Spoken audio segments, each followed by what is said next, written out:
Hello, you wonderful people, and welcome to another episode of Crime Centric. This being a show where we talk about crime dramas that I watch. For today's episode, I'm going to talk about the series premiere of Coroner, a great series premiere. It's weird to say series premiere considering the fact that the series premiere premiered in 2019, but that's a whole thing I'll probably break down later on.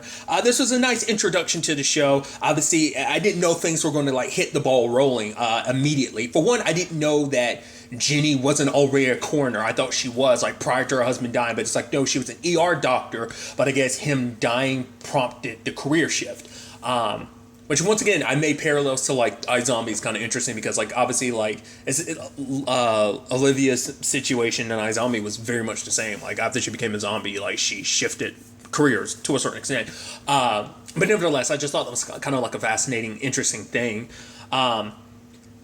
I'm going to go ahead and jump right to it. I had a feeling about the situation with her husband because, they're so, her son's winning and everything. And it's oh, cool. And her husband's beside her because the guy that was looking so distraught, I was is that her husband or is that someone else? He looked like he just got, kicked in the gut or something. He looked distraught. I was were you gambling on this? But maybe it wasn't. I mean, it seemed like it was just that particular thing. I was it seemed like he had money riding on it.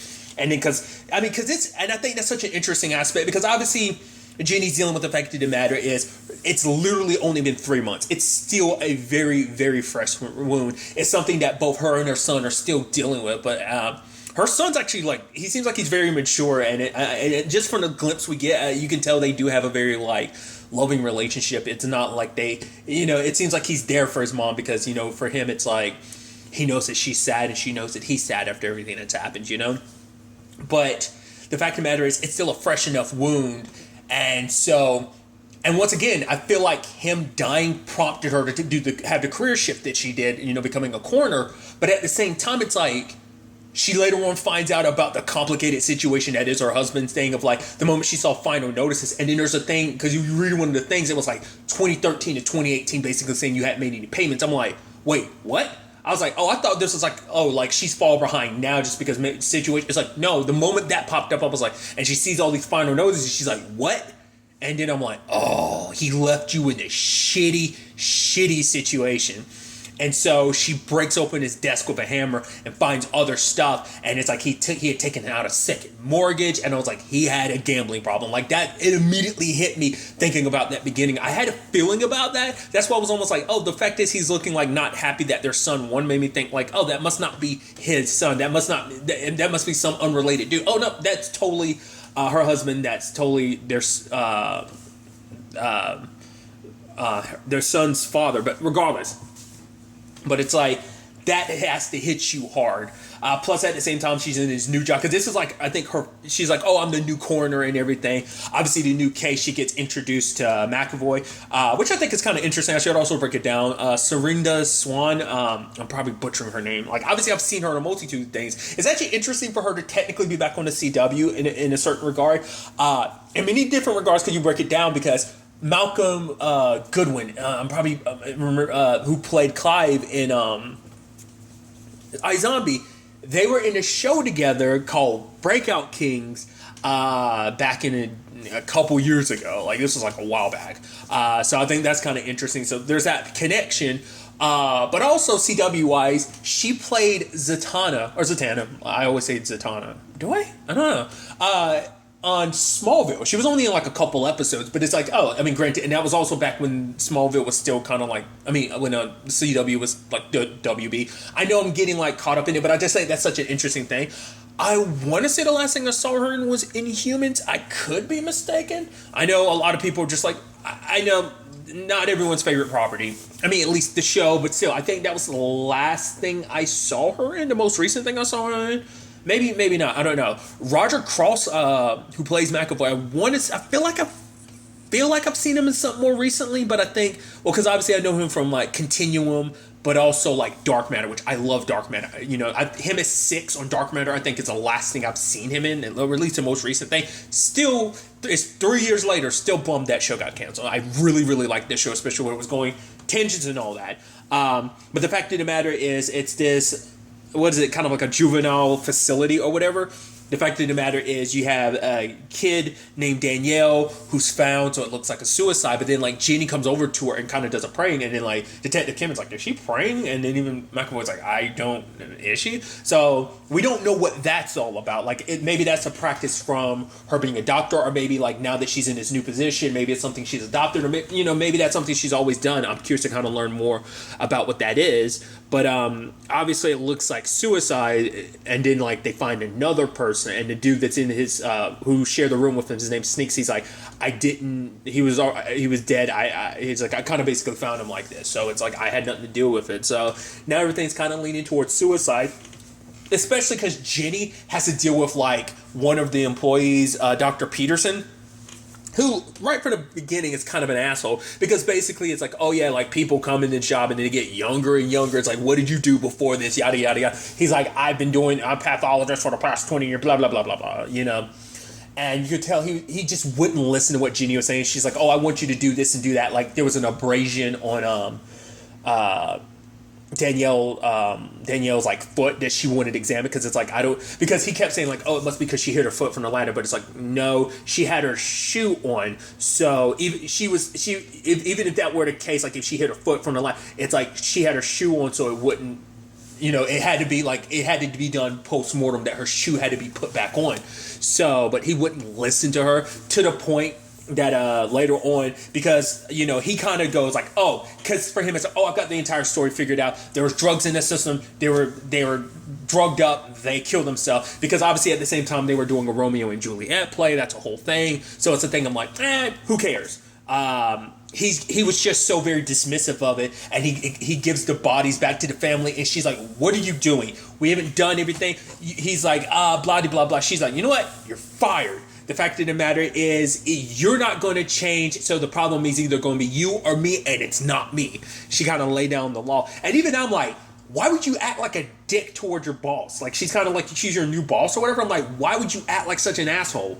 Like, especially because she has the authority. Because I just, like, from the beginning, that's what I was like, what's the power dynamic here? It's like, is he he's senior in his position, but I guess you are, like, the new, like, head of everything. So, but I was like, why would you not do what your boss basically told you to do? If she's able to just fire you like that means she's your boss. So like, how the hell do you not listen to your boss? I was like, that's interesting, especially because he thinks he knows better than her, because it's like, oh, you're young, because he even literally said, you don't know anything. I was like, okay, Jesus, this is like her first day here, you're treating her shot like shit. Like, come on, back off, bro. But nevertheless, that was just kind of an interesting situation. And obviously Dr. Allen gets the new position and everything, because he's not a total asshole. Seems like a pretty genuine guy. Like when she was like, Dr. Peterson was like, all right, fine, Dr. Allen, you handle it. He's like, don't worry, I'll get on it. She's like, thank you. So there's that. And obviously, like, the case gets, interesting, because like, obviously it's like, oh, what about the CCTV? It got erased. It gets erased every 2 weeks. And even McAvoy's like, it got erased literally on the day that two people here ended up killing themselves. Like, don't you? She's like, it's automatic. I'm surprised she wasn't as neck deep in all of this, because the whole situation, well, the fact of the matter is, because the only person, well, I'm jumping around, but the only person kind of found guilty in all this at the very least is Hulk. So I'm like wondering, because they did say 2 people, so not listed. It wasn't suggesting Sneaks was a part of it. Like, I don't think it was. Like, he was a witness and everything, but there's the whole thing of like, because it turns out like obviously Kevin, Sneaks, and Danielle had drugs in their system, because at one point Sneaks overdoses, because there's this whole thing of like, all of them who were in the play together were mourning their deaths, because these were their friends that died, especially like because Sneaks had that like behind the scenes video of them performing and everything, and you see kind of a smile across everybody's face because remembering these people that they lost, especially because like Danielle's mom was like, oh, she was happy, which even McAvoy was like, happy? No one's happy and well here. And it turns out there is truth to that, because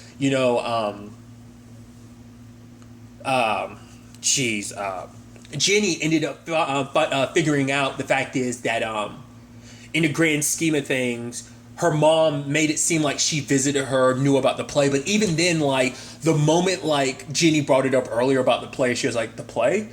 she didn't know, but but it's like it came out. It's like your daughter, like you weren't visiting her like you should have, like just either other stuff came up or you just didn't want to see, whatever the case may be, and you don't want to know the truth because like it'd probably make her feel like a bad mom. Like I didn't see my daughter, and like maybe there were other things going on, and I wasn't there for her in her time of need. So that she doesn't want that truth to come out because she doesn't want to face the fact that maybe that's kind of sadly a possibility.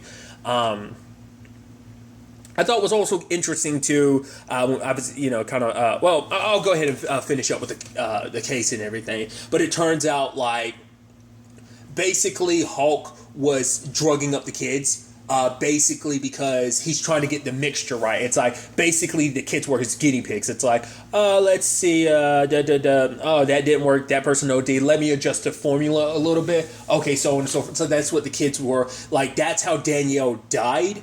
But Kevin died because he was a witness to it and he had to be, taken care of. So that's what ended up happening in that regard. And it's sad.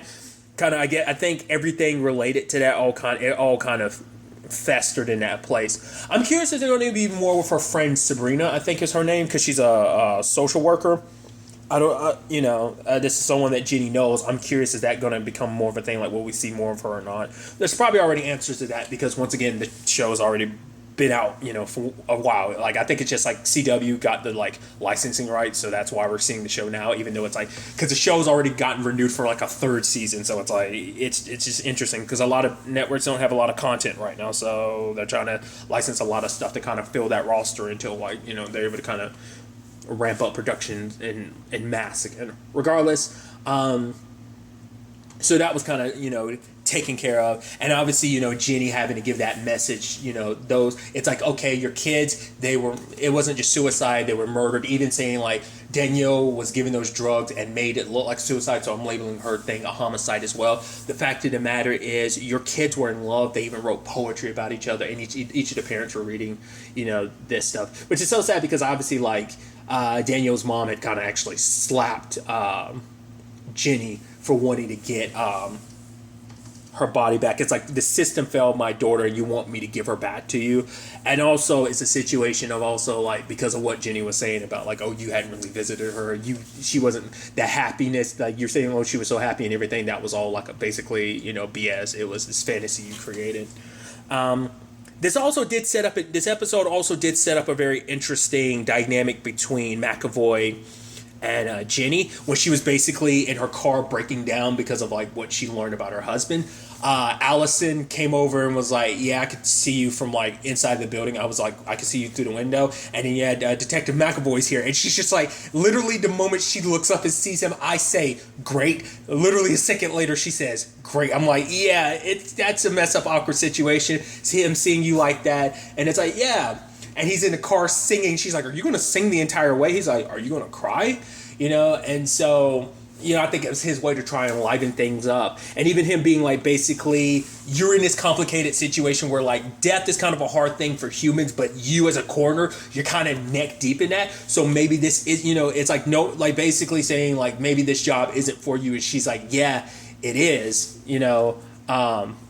and basically, she wanted to give Sneaks some of the donut holes he has. So she's like, give me those holes. She's like, oh, that didn't sound right. So I do like, obviously, I like when shows are able to, deal with a serious thing, but also have at least moments of levity in certain regards like that. But it does present an interesting story element that I'm curious, is this going to be the main overarching thing for the show? Probably not. It probably will be for a while. But basically...